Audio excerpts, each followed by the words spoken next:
नमस्कार, मैं अशोक कुमार पांडे और स्वागत है आपका द क्रेडिबल न्यूज पर। जहां भारतीय जनता पार्टी का शासन है वहां सिर्फ नौटंकी हो सकती है और बुलडोजर चल सकता है।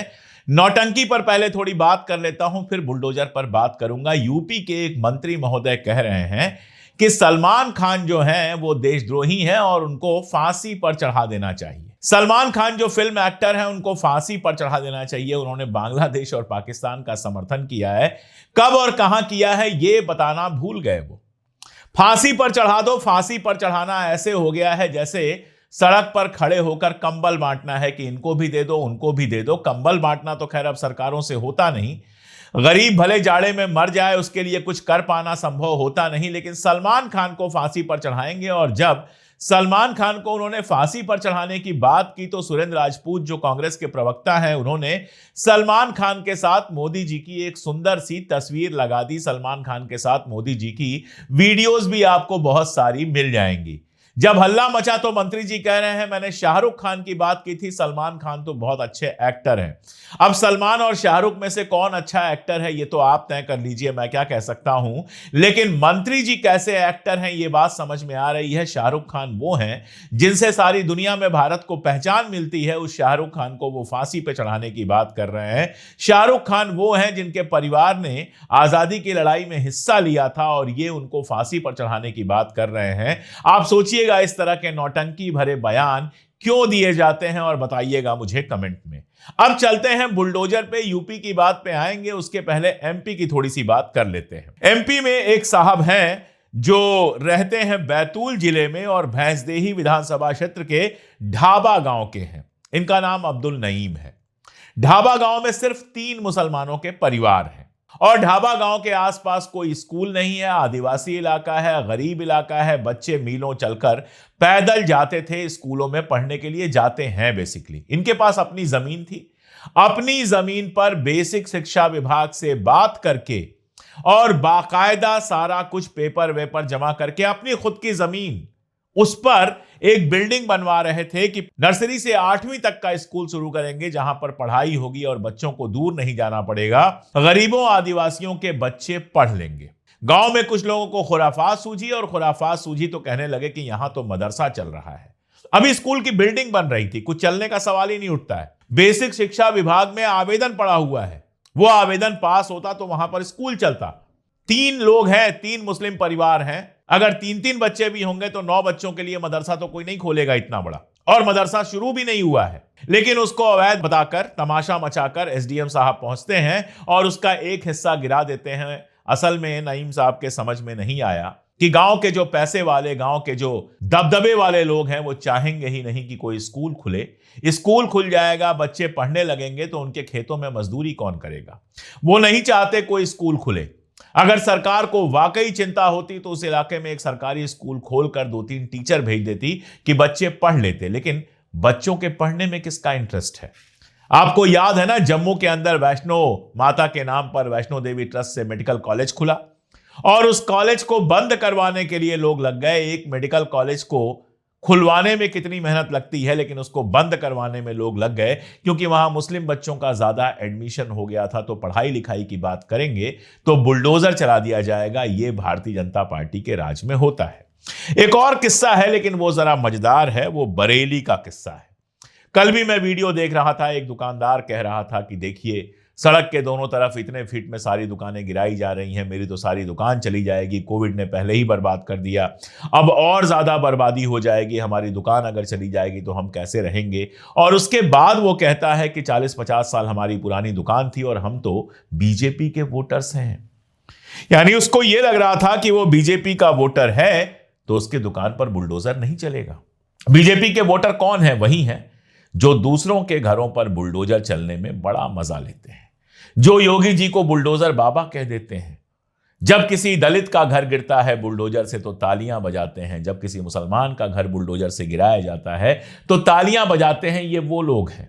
अब ये खबर आ रही है कि बरेली में 300 से ज्यादा घर ऐसे हैं जिन पर क्रॉस लगाया गया है, लाल रंग का निशान लगाया गया है। 30-30, 40-40, 50-50 साल पुराने ये घर हैं और ये इलाका पूरी तरह से कट्टर भाजपाई लोगों का है। सीबीगंज थाना क्षेत्र के खलीलपुर रोड का है, जहां पर कई पीढ़ियों से लोग उन मकानों में रह रहे हैं। आजादी के पहले से वो बस्ती बनी हुई है और 16 मीटर चौड़ी सड़क बननी है, जिसके लिए ये सारे घर गिराए जा रहे हैं। ज्यादातर लोग बता रहे हैं कि हम भारतीय जनता पार्टी के कट्टर समर्थक हैं, भारतीय जनता पार्टी को वोट देते रहे हैं, हमारे पास A to Z सारे कागजात हैं, जमीन की रजिस्ट्री के, नक्शा पास कराने के, बिजली का बिल देने के, पानी का बिल देने के, सबके ऐसे उनके पास कागजात हैं जिससे साबित होता है कि उस जमीन के लीगल मालिक हैं, उस मकान के लीगल मालिक हैं।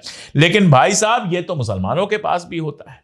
मध्य प्रदेश की घटना आपको बताई मैंने। अपनी जमीन पर 20 लाख रुपए खर्च करके अपना स्कूल बनवा रहे हैं, बेसिक शिक्षा विभाग से जा रहे हैं उसके लिए मान्यता लेने, और कहा जा रहा है मदरसा है और उसको गिरवा दिया जा रहा है।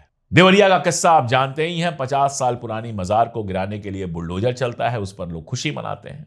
बाकी कितना गिनाऊं, कहां कहां कैसे कैसे बुलडोजर चल चुका है। तो अब दूसरों के दर्द में जिनको कभी दर्द महसूस नहीं हुआ, उनके घर तक बुलडोजर पहुंच रहा है। देखिए, हमारी बात तो बहुत सीधी सी है कि किसी का घर हो, मुसलमान का हो, हिंदू का हो, ब्राह्मण का हो, दलित का हो, किसी का घर हो। बशीर बद्र साहब का एक शेर है, लोग टूट जाते हैं एक घर बनाने में, तुम उफ भी नहीं करते बस्तियां जलाने में। एक घर बनाना एक मिडिल क्लास के लिए कितनी बड़ी चीज होती है वो हमारे जैसे लोग जानते हैं, जो सारी जिंदगी की कमाई लगा देते हैं तो एक छोटा सा घर बना पाते हैं अपने लिए, जहां रात को जाकर चैन से सो सकें। मेरे पिताजी ने अपने शहर में घर बनवाया था, 1 साल जमीन खरीदी, 2-3 साल तक हिम्मत नहीं हुई कुछ और करने की, 2-3 साल पैसे इकट्ठा करके नींव बनवाई। तब इतना बैंक लोन वगैरह नहीं चलता था। नींव बनवा के 2 साल छोड़ दिए और उसके बाद 2 कमरे बनवा कर उसमें रहने गए और बाद में धीरे धीरे पूरा घर बना। मिडिल क्लास ऐसे घर बनाता है और एक घर में कई पीढ़ियां रहती हैं। ऐसे घर को आप रातों रात जब बुलडोजर से गिरा देते हैं तो उस घर में रहने वालों के दिल पर क्या गुजरती है। अगर सिर्फ इतना सोच लें तो बुलडोजर में हिंदू मुसलमान करना कम से कम हम बंद कर देंगे, और तब सरकार कहीं भी बुलडोजर चलाएगी हम उसका विरोध करेंगे। और अगर जनता विरोध करती तो सरकार बुलडोजर नहीं चलाती। लेकिन आप ही ने उनको बुलडोजर बाबा बनाकर यह हिम्मत दी है कि जहां चाहो बुलडोजर चलवा दो, कुछ नहीं होने वाला है। तो अब बरेली में पहले आई लव मोहम्मद वाला जो पूरा मामला हुआ था, उसमें लोगों के घर और लोगों के बिल्डिंग्स गिराई जा रही थी, तब तो आप खामोश थे।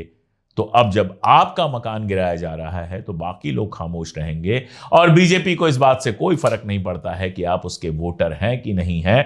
आपके मन में इतनी नफरत भर दी गई है कि घर गिर जाएगा उसके बाद भी जाकर आप वोट करेंगे। दिल्ली में ही हमने देखा है कितने ऐसे लोगों का घर गिराया गया है जो रो रो कर कह रहे थे हम तो भाजपा के पदाधिकारी हैं। भारतीय जनता पार्टी को दिल्ली में शासन में लाने के लिए उन्होंने हर तरह का प्रचार किया, हर तरह की मेहनत की, और जब सरकार आ गई तो उनका ही घर गिरा दिया गया। आप सोचिएगा, इसको कई बार आप नेचुरल जस्टिस भी कह सकते हैं, खुदा का न्याय भी कह सकते हैं। खैर, एक और किस्सा आपको सुनाता हूं राजस्थान से, क्योंकि मैंने बीजेपी शासित राज्यों की बात की थी तो मध्य प्रदेश की बात हो गई, यूपी की बात हो गई, थोड़ी सी बात कर लेते हैं राजस्थान की। राजस्थान के एक पूर्व कैबिनेट मंत्री हैं महेंद्रजीत सिंह मालवीय। ये थे कांग्रेस में और कांग्रेस से चले गए थे बीजेपी में। अब बीजेपी में जाकर उनको घुटन हो रही थी। उन्होंने मीडिया से कहा था बीजेपी सरकार में कोई ऐसा नहीं है जो गरीबों की बात सुने, मनरेगा का भुगतान महीनों से रुका हुआ है, किसानों को खाद नहीं मिल रही है, वगैरह वगैरह। तो उन्होंने कहा कि आदिवासी इलाकों में सिर्फ कांग्रेस ही जनता का भला कर सकती है, तो मैं कांग्रेस में लौटना चाहता हूं। ये बयान उन्होंने दिया और 48 घंटे के अंदर, इस बयान के देने के 2 दिन यानी 48 घंटे के भीतर मंगलवार की सुबह 9 बजे एसीबी एंटी करप्शन ब्यूरो की टीम पहुंचती है और मालवीय जी से जुड़ी 3 संपत्तियों पर छापा मारती है। इनमें से 2 पेट्रोल पंप हैं और 1 क्रशर प्लांट है। यानी कांग्रेस से बीजेपी में आ गए तो आप बिल्कुल ईमानदार हो गए, आपकी सारी काली सफेद संपत्ति जो है वो पूरी तरह से सुरक्षित रहेगी। अगर मेरी बात पे भरोसा ना हो तो तमाम कहानियां आप सुन लीजिए, जहां ईडी रोज छापा मारती थी और भारतीय जनता पार्टी में आने के बाद ईडी रास्ता भूल गई, चाहे वो अजित पवार हो और चाहे हिमंता बिस्वा शर्मा हो। और ये तो मैंने 2 नाम लिए, ऐसे कितने ही एग्जाम्पल हैं। लेकिन फिर बीजेपी से कांग्रेस में लौटेंगे तो वही सब सारी की सारी एजेंसीज फिर से आपके पीछे पड़ जाएंगी। मालवीय साहब ने बात की कि अब मैं कांग्रेस में जाना चाहता हूं और 48 घंटे के अंदर एसीबी पहुंच गई छापा मारने उनके पेट्रोल पंप पर, उनके क्रशर प्लांट पे, और अब उनके ऊपर लगातार दबाव बनाया जाएगा कि अगर बीजेपी छोड़ोगे तो तुम्हारे साथ ये सारा कुछ होगा। सवाल ये है कि ये एजेंसीज भ्रष्टाचार देखकर कार्रवाई करती हैं या पार्टी देखकर कार्रवाई करती हैं। पिछले कुछ दिनों में जिस तरह से ED, CBI, income tax, ACB, इन संस्थाओं का काम देखा गया है, यही लगता है कि ये संस्थाएं दरअसल पार्टी देखकर काम कर रही हैं। पार्टी बीजेपी है अगर, या बीजेपी की सहयोगी पार्टी है, तो आपको लड्डू खिलाएंगी, नमस्कार करेंगी, आपके दरवाजे पर कभी पैर नहीं रखेंगी। लेकिन अगर पार्टी इनके अलावा है, आप भारतीय जनता पार्टी छोड़ने की बात कर रहे हैं, तो 48 घंटे में आपके दरवाजे पर पहुंच जाएगी, आपके 20 साल 30 साल पुराने केस खोल दिए जाएंगे और आपको परेशान करने का हर तरीका अपनाया जाएगा। तो आप सोचिए, जब हम कहते हैं कि एजेंसियां भारतीय जनता पार्टी के गुलाम बन गई हैं, तो कोई गलत कहते हैं। ये भारतीय जनता पार्टी के शासन में हो रहा है। लोगों के घरों पर बुलडोजर चल रहे हैं। कोई स्कूल बनाने की कोशिश करे तो उसको गिरा दिया जाता है। मेडिकल कॉलेज खुले, अगर उसमें नीट क्लियर करके कंपटीशन पास करके बच्चे एडमिशन ले तो देखा जाता है कितने हिंदू मुसलमान हैं। मुसलमान अगर ज्यादा हैं तो बंद करवा दिया जाता है मेडिकल कॉलेज और उसकी खुशी मनाई जाती है। परीक्षा के लिए फॉर्म निकलते हैं, पैसे देकर आप भरते हैं और उसके बाद परीक्षा कैंसिल हो जाती है। परीक्षा अगर हो गई तो उसमें करप्शन का आरोप लगता है, फिर परीक्षा कैंसिल हो जाती है। रिजल्ट निकल गया तो कोर्ट केस हो जाता है और रिजल्ट कैंसिल हो जाता है। एक एक भर्ती 8-8 7-7 साल तक चलती रहती है। अभी उत्तर प्रदेश में असिस्टेंट प्रोफेसर की जो परीक्षा थी वो कैंसिल हुई, उसका रिजल्ट कैंसिल हुआ। ये सब चल रहा है। लेकिन आप अगर इतने से ही खुश हैं कि अब्दुल की चूड़ी टाइट है, तो फिर आपके ऊपर तो इसका कोई फर्क पड़ेगा नहीं। लेकिन अगर आप मनुष्य बचे हुए हैं, थोड़ा बहुत दिमाग आपके पास बचा हुआ है और आपको असर पड़ता है, तो सोचिए कि अगर आप सवाल उठाना नहीं शुरू करेंगे तो कोई भी सरकार ऐसे ही तानाशाही में बदलती चले जाएगी।